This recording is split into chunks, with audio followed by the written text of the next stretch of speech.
संतत जपत शंभु अविनाशी, शिव भगवान ज्ञान गुण राशि।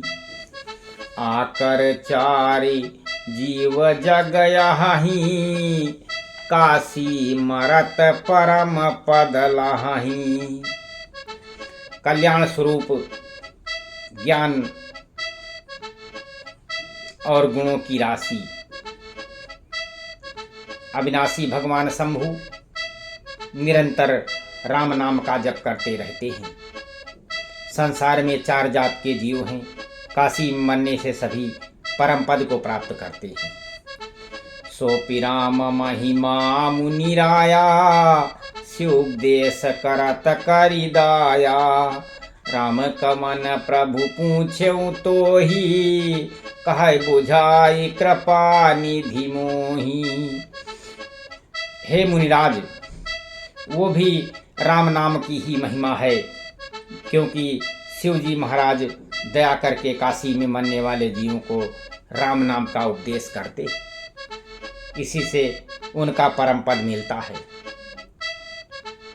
हे प्रभु, मैं आपसे पूछता हूँ कि वे राम कौन है?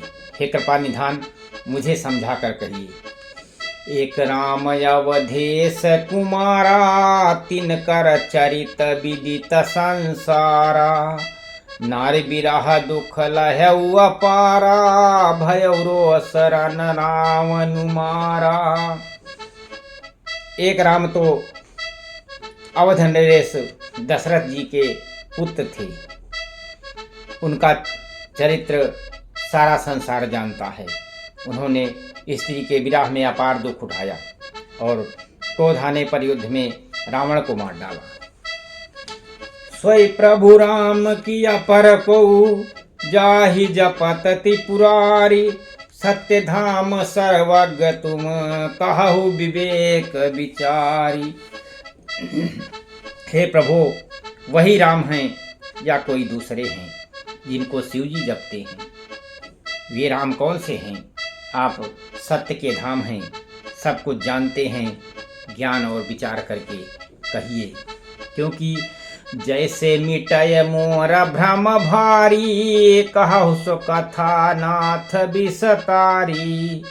जाग बलिक बोले मुस्काई, तुम्हि विदित रघुपति प्रभुताई। हे नाथ, जिस प्रकार से मेरा यह भारी भ्रम मिट जाए, आप वही कथा विस्तार पूर्वक कहिए। इस पर याज्ञवल्क्य जी मुस्कुरा कर बोले कि श्री रघुनाथ जी की प्रभुता को तुम जानते हो।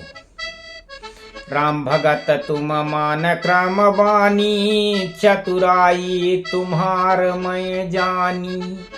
चाहु सुनय राम गुण गूढ़ा, किन्हु प्रश्न मनहु अति मूढ़ा। तुम मन वचन और कर्म से श्री राम जी के भक्त हो। तुम्हारी चतुराई को मैं जान गया हूँ। तुम श्री राम जी के रहस्यमय गुणों को सुनना चाहते हो, इसी से तुमने ऐसा प्रश्न किया है कि मानो बड़े ही अज्ञानी हो। तात सुनहु सादर मन लाई, कहु राम कै कथा सुनाई। महामोह महेशेषु विशाला, राम कथा कालिका कराला। हे तात, तुम आदर पूर्वक मन लगाकर सुनो। मैं सीताराम जी की सुंदर कथा को तुमको सुनाता हूँ। बड़ा भारी अज्ञान विशाल महिषासुर है और श्री राम जी की कथा उसे नष्ट कर देने वाली भयंकर काली जी के समान है। राम कथा शशि किरण समाना, संत चकोर करहि जेहि पाना।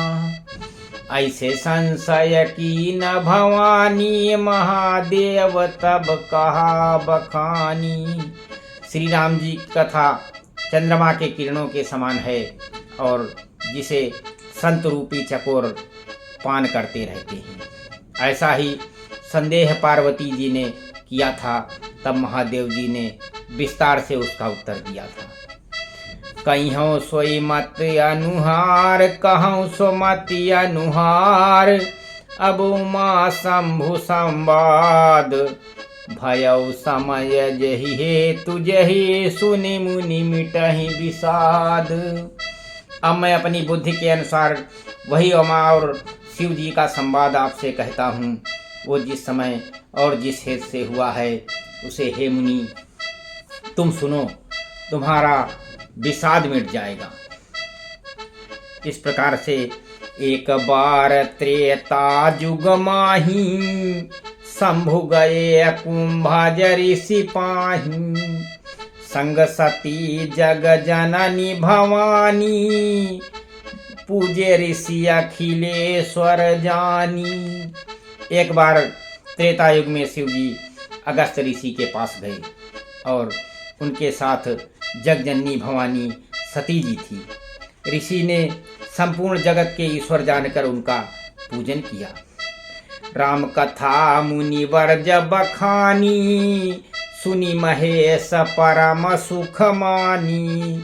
ऋषि पूछी हरि भगत सुहाई कही शंभु अधिकारी पाई।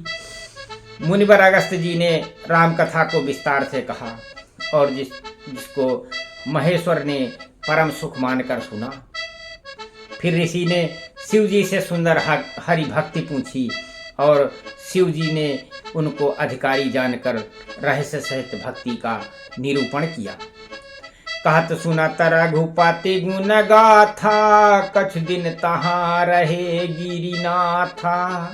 मुनि सन्मिदा मांग त्रिपुरारी चले भवन संग दक्ष कुमारी।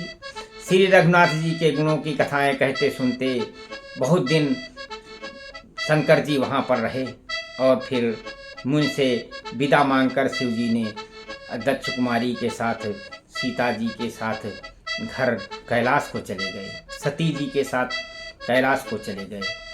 तहीं अवसर भंजन मही भारा हरि रघुवंश लीन अवतारा। पिता बचन तजिराद उदासी दंडक वन विचरत अविनाशी। उन्हीं दिनों पृथ्वी का भार उतारने के लिए श्री हरि ने रघुवंश में अवतार लिया था। वे अविनाशी भगवान उस समय पिता की वचन से राज्य का त्याग करके तपस्वी तथा साध वेश में दंडक वन में विचरण कर रहे थे। सीता राम राम राम राजा राम।